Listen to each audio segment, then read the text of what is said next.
Hello! Magandang araw! Welcome sa panibago nating video dito sa Math and English TV. Sa video na ito ay mag-a-add tayo ng simple fractions. Okay, meron tayong examples dito. Yung dalawang examples, pareho yung denominators. Ito yung denominators. Ito ay tinatawag nating similar fractions. Adding of similar fractions. Dito naman, adding of dissimilar fractions. Dissimilar kasi hindi magkapareho yung denominators.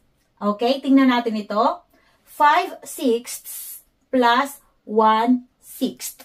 Kapag mag-a-add tayo ng fractions na pareho yung denominators, i-a-add lamang natin yung numerators. Then, kukopyahin natin yung common denominator. Kagaya nito, 5/6 plus 1/6. I-add lamang natin yung numerators.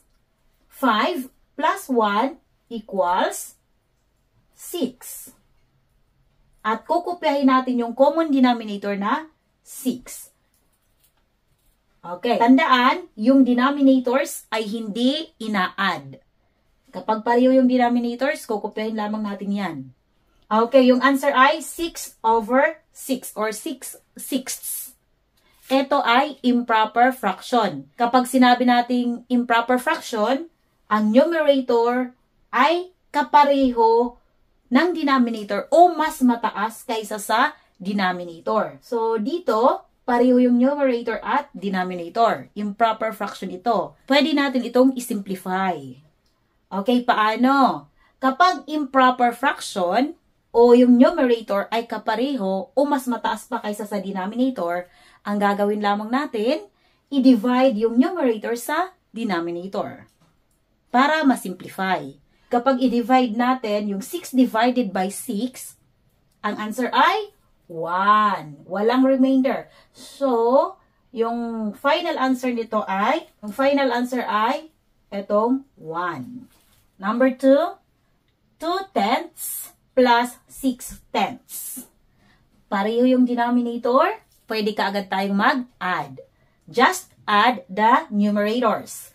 2 plus 6 equals 8.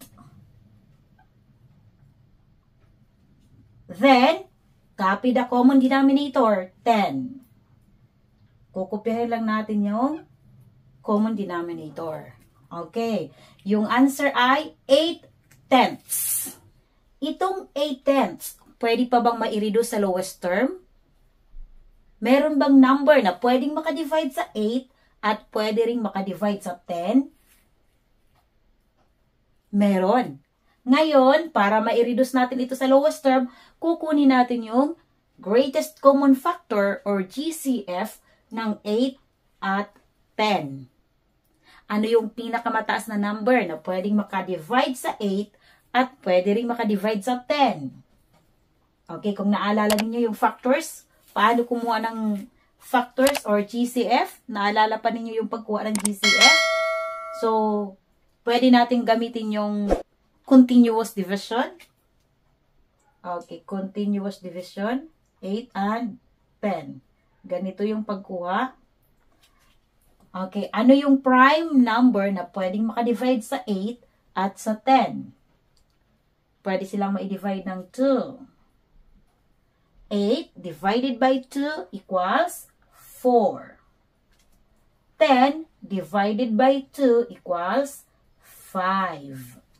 Ngayon, itong 4 at 5, magkasunod na numbers. Kapag magkasunod na numbers, ibig sabihin yan, wala na silang ibang common factor maliban sa 1. So, wala nang prime number na pwedeng makadivide sa 4 at 5. Kaya, stop na tayo sa pag-divide. Okay, yung GCF ay itong ginamit nating divisor. Yung prime number na ginamit nating divisor. Isa lang siya. So, automatic, eto na yung GCF ng 8 at 10. Ngayon, i-divide natin ito sa divided by 2 divided by 2. 8 divided by 2 equals 4. 10 divided by 2 equals 5. Okay, yung answer ay 4/5. Kapag yung fraction ay magkasunod yung numerator at denominator, nasa lowest term na yan. Basta, proper fraction. Ibig sabihin, mababa yung numerator kaysa sa denominator. At magkasunod yung numerator at denominator. Nasa lowest term yung fraction. Okay, ito yung answer. Next example, 1/8 plus 1/3. Okay, dito, magkaiba yung denominators. Dissimilar fractions. Kaya, hindi tayo pwedeng mag-add kaagad. Kapag mag-a-add tayo ng dissimilar fractions o yung fractions na magkaiba yung denominators, ang una nating gagawin ay kukunin natin yung LCD. Least Common Denominator. Ang least common denominator, ito yung least common multiple ng denominators. Okay, tingnan natin. Paano natin makukuha yung LCD? Okay, tingnan natin dito. Yung 3 ay prime number. Ibig sabihin, ang factor lamang ng 3 ay 1 and 3. At saka yung 8, hindi siya pwedeng ma-divide ng 3, di ba? So, wala silang common factor maliban sa 1. Kaya, para makuha kaagad natin yung LCD, ang gagawin lamang natin, i-multiply natin silang dalawa. 8 times 3 equals 24. So, yung LCD ay 24. Okay. Ngayon, kukunin natin yung numerators. Tingnan natin. So, yung first fraction, paano natin makukuha yung numerator dito? Ito at ito, i-divide natin. 24 divided by 8 equals 3. 3 times 1 equals 3. Dito naman sa pangalawang fraction, i-divide din natin ito dito. 24 divided by 3 equals 8. 8 times 1 equals 8. Ayan. Ngayon, i-add natin yung numerators. At syempre, kukopyahin na lamang natin itong LCD na 24. Okay, 3 plus 8 equals 11. At kukopyahin natin yung LCD na 24. Ayan. Yung answer ay 11/24. Ito ay nasa lowest term na kasi yung numerator at denominator ay wala ng common factor maliban sa 1. Kaya, ito na yung answer. Okay, last example. 4/5 plus 3/4. Magkaiba yung denominators. Ang unang gagawin, kukunin ang LCD. Hindi tayo pwedeng mag-add kaagad. Okay, ngayon, kunin natin yung LCD. Tingnan natin yung denominators. 5 at 4. Magkasunod na number yung 4 at 5, di ba? Kaya, wala silang ibang common factor maliban sa 1.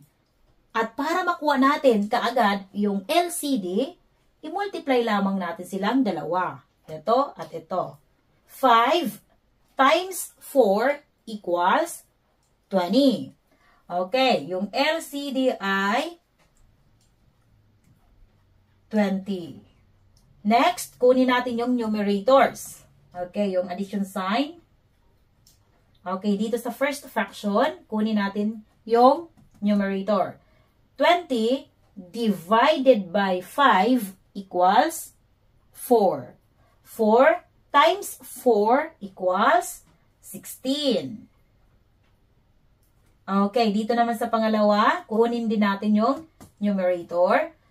20 divided by 4 equals 5. 5 times 3 equals 15. 15 yung bagong numerator dito. Next step is to add the numerators. 16 plus 15 equals 31. At kukopyahin na lamang natin yung LCD na 20. Yung answer ay 31 over 20. Tingnan ninyo, mataas yung numerator kaysa sa denominator. Ang tawag natin sa fraction na ito ay improper fraction. Pwede pa natin itong i-simplify. I-divide lamang natin yung numerator sa denominator. Okay, i-divide natin yung 31 sa 20.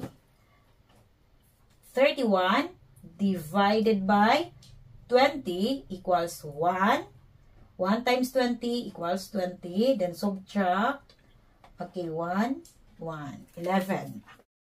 Okay, tingnan natin. So, yung quotient, di ba? I-divide natin yung 31 sa 20. Yung quotient ay 1. Ito ang magiging whole number.